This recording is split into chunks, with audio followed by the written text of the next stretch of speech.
जो पतिव्रता स्त्री है, स्त्रियों को व्यभिचारिणी और सन्यासिनी अथवा पति से जो दोष रखने वाली स्त्रियां होती नहीं, उनके पास बैठना नहीं चाहिए। जो व्यभिचारिणी स्त्रियां हैं उनके पास हमें कभी बैठना नहीं चाहिए। और जो स्त्रियां सन्यास धर्म को धारण कर चुकी हैं उनके पास भी हमें नहीं बैठना चाहिए, अगर हम पातिव्रत धर्म अपनाए हैं। और यही नहीं, जो अपने पति का दोष हमेशा अगर आपके पास बैठ जाए तो केवल पति की बुराई, हमारे पति ऐसे, हमारे पति ऐसे, हमारा दिन भर उनकी अवगुणों को गिनाए, उनके पास भी बैठना नहीं चाहिए। और एक सबसे सुंदर बात शिव महापुराण में सबसे ज्यादा प्रॉब्लम इस बात को लेकर आती है जब माताओं को परेशानी आती है, जब वो रजस्वला धर्म में हो जाती है। तो अगर घर में कई संयुक्त परिवार है तब तो भोजन पानी बनाने में, भगवान की पूजा करने में दिक्कत नहीं है। लेकिन अगर घर में कोई नहीं है, केवल पति पत्नी बच्चे ही हैं, और पत्नी यानी आप अगर रजस्वला धर्म में आ जाएं तो हमें कैसे क्या करना चाहिए? वहां पर पति लोगों को अपनी पत्नी की सहायता करना चाहिए।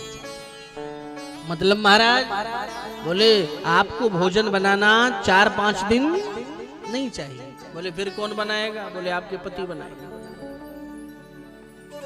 नहीं, हमें अगर उसमें भी हम भोजन बनाए तो हमें पाप लगता है, इसलिए सावधान रहना चाहिए। अरे भाई, आप अगर ड्यूटी कर रहे हो, सरकारी नौकरी है आपकी, तो आपको भी तो 4 दिन छुट्टी मिलती नहीं मिलती? एक महीने में कितने संडे हुए? 4। हाँ या ना?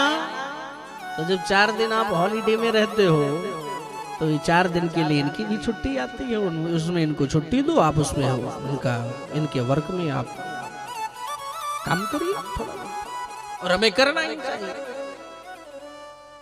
ऐसा नहीं कि अपनी पत्नी से भोजन बनवाना चाहिए। ऐसे परिस्थिति में पहले के नियम तो ऐसे थे कि वो पत्नी, वो स्त्री एक घर में ही बैठ जाती थी, उससे बाहर ही नहीं निकलती थी। लेकिन चलो भाई, अनिवार्य काम है तो बाहर निकले, लेकिन हमें उस परिस्थिति में सावधान रहना चाहिए। और अगर हम रजस्वला धर्म में आ गए हैं तो अगर हमारे पति हैं तो ध्यान देना, सबसे सुंदर बात, अपने पति का दर्शन हमें करना चाहिए। अगर हम रजस्वला धर्म में हैं तो या तो अपने पति का दर्शन करो, और अगर पति हमारे घर पर नहीं है, कहीं बाहर धनोपार्जन के लिए कहीं बाहर गए हैं, तो उस परिस्थिति में हमें भगवान सूर्य का दर्शन करना चाहिए।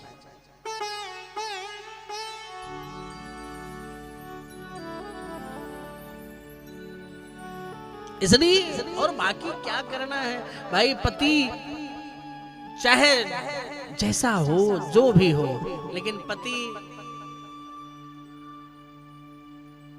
अगर पत्नी को हर जगह घुमाने भी नहीं ले जा रहा है, ध्यान देना, तो भी अगर पति आपका सेठ है तो पत्नी क्या बोलेगी? जोर से बोलो, आप भी बोलो, सब लोग नहीं बोल रही। अगर पति जी सेठ हैं तो पत्नी सेठानी। अब अगर पति देव आपके टीचर हैं, यानी अध्यापक हैं, मास्टर हैं, तो पत्नी बिना पढ़े, पढ़ो तो भी मास्टरानी, ना पढ़ो तो भी आप बोली जाओगी मास्टरानी। अगर पति नेता है तो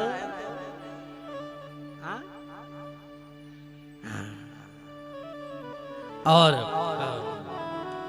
अगर पति राजा हैं, और अगर पति पंडित हैं, हर चीज होगा ना।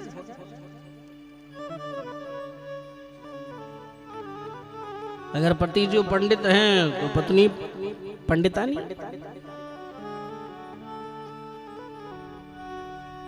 लेकिन एक बात अब कहने जा रहा हूं, इसका आज तक अर्थ हम समझ नहीं पाए, आप समझाइए। अढ़नपुर वालों जरा गौर करना कि अगर पति पंडित तो पत्नी पंडितानी, पति मास्टर तो पत्नी मास्टरानी, पति सेठ तो पत्नी सेठानी, पति राजा तो पत्नी रानी, लेकिन अगर पति डाकिया है तो पत्नी, भैया बताओ,